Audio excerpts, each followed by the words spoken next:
Bismillahirrahmanirrahim. Assalamualaikum warahmatullahi wabarakatuh. Perkenalkan, nama saya Rizal dengan NIM 1124102 dari jurusan Pendidikan Ekonomi Universitas Aleo-Aleo, Fakultas Keguruan dan Ilmu Pendidikan.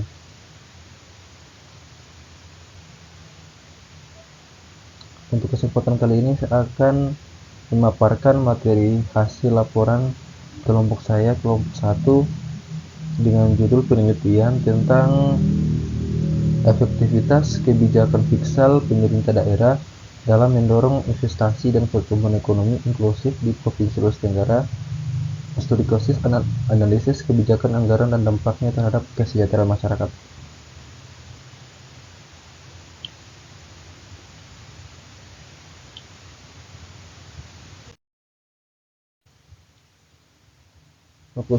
Fokus utama dalam kajian penelitian ini, kelompok saya membeda bagaimana instrumen anggaran pendapatan dan belanja daerah atau APBD Provinsi Sulawesi Tenggara dikelola untuk menstimulasi arus investasi serta mengevaluasi sejauh mana dampak realnya dalam mewujudkan pertumbuhan ekonomi yang inklusif dan merata bagi kesejahteraan masyarakat lokal. Tentunya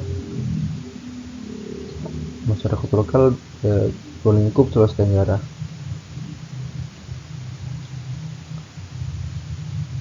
Latar belakang penelitian ini ada paradoks pembangunannya, potensi daerah dan tantangan ekonomi inklusif. Di era otonomi daerah dan desentralisasi fiskal, pemerintah daerah dituntut mandiri dalam merancang arah kebijakan pembangunan lewat optimalisasi APBD. Provinsi Sulawesi Tenggara memiliki keunggulan komparatif yang luar biasa dengan kekayaan sumber daya dan yang melimpah, khususnya di sektor pertambangan nikel yang berhasil menjadi magnet bagi penanaman modal dalam negeri maupun penanaman modal asing. Arus investasi yang masif ini terbukti mendongkrak laju pertumbuhan produk domestik bruto atau PDRB secara signifikan. Namun, tingginya pertumbuhan ekonomi makro tersebut menyisakan sebuah paradoks pembangunan. Pertumbuhan yang digerakkan oleh sektor ekstraktif pada modal ini cenderung menciptakan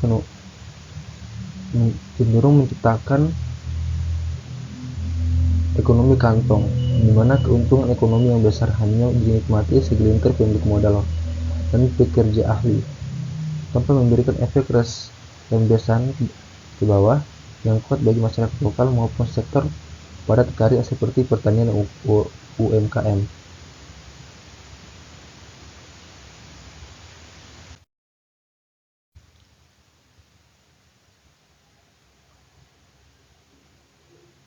Rumusan masalah dan tujuan evaluasi kebijakan dalam penelitian ini. Berangkat dari paradoks pembangunan tersebut dari latar belakang, penelitian ini merumuskan 3 masalah pertama. Poin 1, bagaimana efektivitas alokasi anggaran belanja dalam APBD Provinsi Sulawesi Tenggara dalam mendorong realisasi investasi di daerah. Poin 2, bagaimana dampak konkret dari kebijakan fiskal tersebut terhadap pencapaian pertumbuhan ekonomi dan inklusif. Adapun poin ketiga,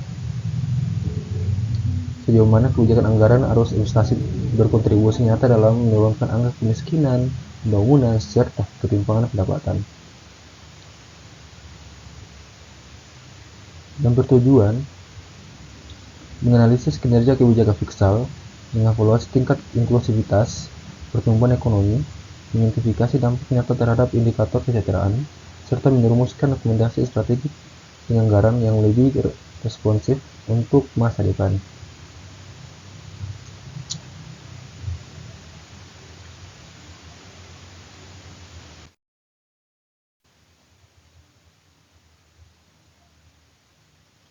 Adapun profil narasumber dan kredibilitas informannya,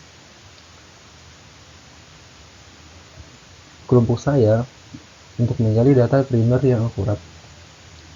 Kelompok atau penulis mengandalkan narasumber utama yaitu Bapak Hendra Saputra SH, seorang perisalah legislatif berusia 21 tahun di Sekretariat DPRD Kota Kendari yang beralamat di Jalan Madusila, Pemilihan beliau dilakukan menggunakan teknik kursiv sampling, yaitu penentuan informan berdasarkan kriteria ketat yang relevan dengan tujuan penelitian, seperti kesesuaian bidang pekerjaan, kapasitas keilmuan, dan lamanya pengalaman kerja. Beliau merupakan lulusan S1 ilmu hukum yang membekalinya kompetensi substansif dalam memahami terminologi hukum, mekanisme legislasi, dan tata cara persidangan anggaran. Dengan pengalaman kerja selama kurang 20 tahun. Beliau dikategorikan sebagai ekspert informan yang memiliki pemahaman mendalam mengenai seluk-beluk, dinamika, dan tantangan kebijakan kelembagaan legislatif dari masa ke masa. Selain itu, penelitiannya juga melibatkan Ibu Sri Mulyati dari instansi yang sama sebagai informan pendukung.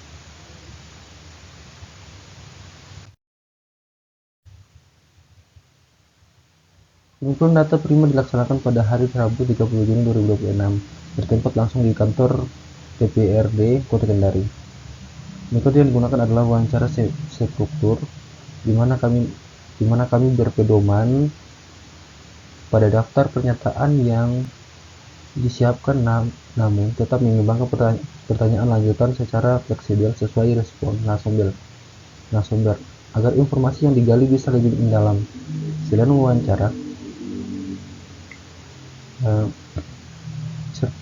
wawancara, kami melakukan juga observasi non-partisipan terhadap lingkungan kerja serta pencatatan lapangan untuk menangkap aspek penting di luar komunikasi verbal.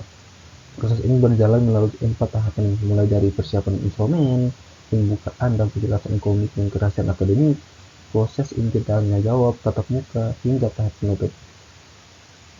Kendala teknis berupa penyusunan jadwal rapat kelembagaan dapat diatasi dengan baik karena sikap kooperatif dari pihak narasumber yang sekretariat Dewan.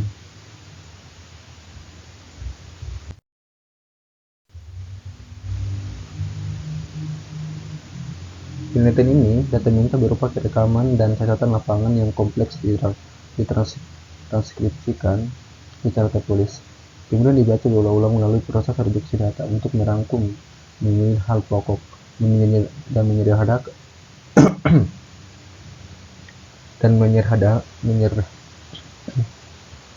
dan menyederhanakan informasi yang relevan dengan rumusan masalah.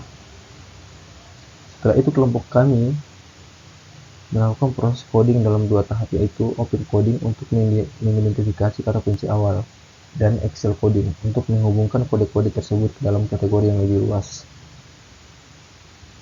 Dari proses ini, coding dikelompokkan ke dalam 3 kluster utama. Pertama, kategori efektivitas kebijakan fiskal dalam kode alokasi anggaran dan stimulus investasi. Kedua, kategori pertumbuhan ekonomi inklusif dengan kode pertumbuhan tidak merata dan ekonomi kantong. Ketiga, kategori kesejahteraan masyarakat dengan kode pertimbangan antar wilayah dan urgensi penguatan kualitas SDM.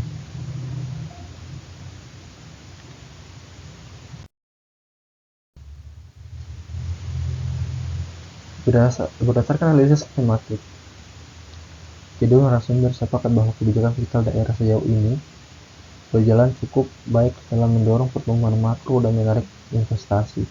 Namun, hasil analisis mendalam memperlihatkan adanya ketimpangan alokasi sektoral. Apabila Provinsi Sulawesi Tenggara terpantau masih sangat terkonsentrasi pada belanja aparatur dan pembangunan infrastruktur fisik penunjang kawasan industri besar. Sementara sektor padat karya yang menyentuh masyarakat luas seperti pertanian dan UMKM kurang mendapat stimulus fiskal yang memadai. Selain itu, terdapat perbedaan persepsi yang menarik antar narasumber mengenai efektivitas insentif daerah. Peran narasumber Ibu Sri Mulyati memandang bahwa pemberian keringanan pajak efektif meningkatkan minat investor, sedangkan pada Bapak Hendra Saputra menilai insentif fiskal tersebut tidak banyak berpengaruh, mengidentifikasikan adanya kompleksitas sudut pandang dalam menilai daya tarik investasi daerah. Lanjut.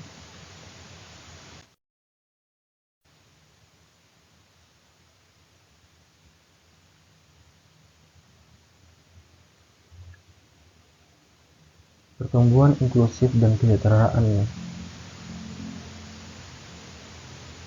Fenomena ekonomi kantong dan kesejahteraan sosial. Pada analisis tertahap, pertumbuhan ekonomi dan kesejahteraan menunjukkan adanya rantai transmisi yang terputus. Meskipun laju pertumbuhan PDRB dinilai positif dalam 5 tahun terakhir, manfaatnya belum dirasakan secara merata oleh lapisan masyarakat bawah akibat dominasi investasi yang pada industri ekstraktif yang padat modal. Kondisi ini juga memicu terbentuknya ekonomi kantong yang membatasi penyerapan tenaga kerja lokal. Dampak turunnya adalah munculnya kesenjangan kesejahteraan antar wilayah yang nyata,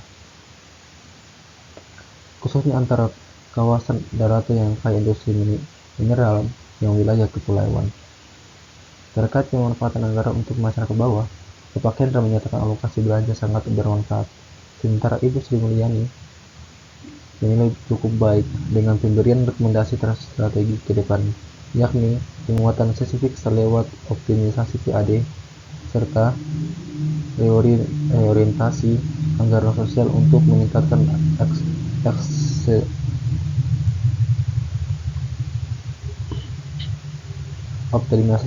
optimisasi PAD serta reorientasi anggaran sosial untuk meningkatkan aksesibilitas masyarakat di bidang pendidikan dan kesehatan.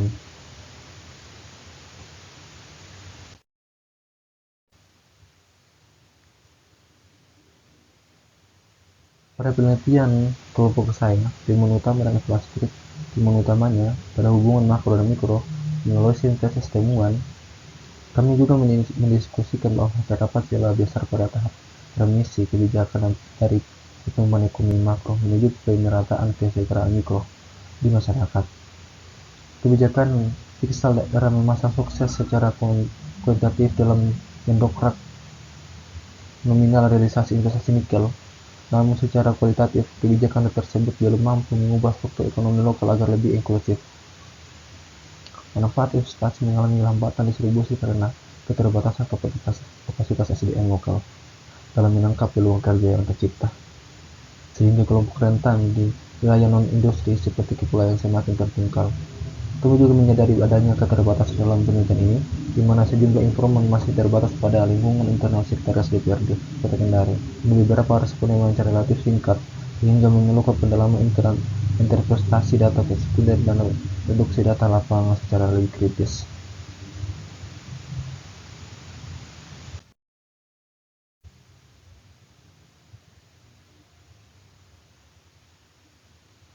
Kebijakan fiskal pemerintah Provinsi Sulawesi Tenggara telah berhasil menjadi daya ungkit bagi pertumbuhan ekonomi makro dan penyerapan investasi berskala besar, tetapi belum optimal dalam menerjemahkan menjadi pertumbuhan ekonomi yang inklusif dan berdampak merata terhadap kesejahteraan seluruh lapisan masyarakat.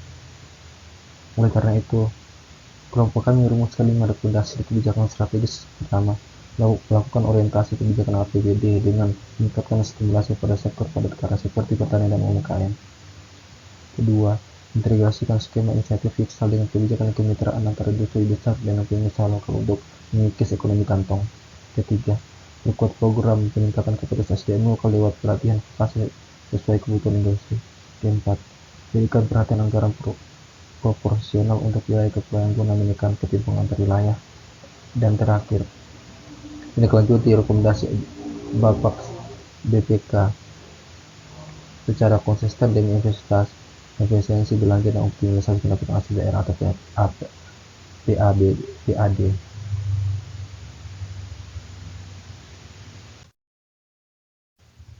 Dan inilah dokumentasi pada wawancara di DPRD untuk penelitian kelompok kami.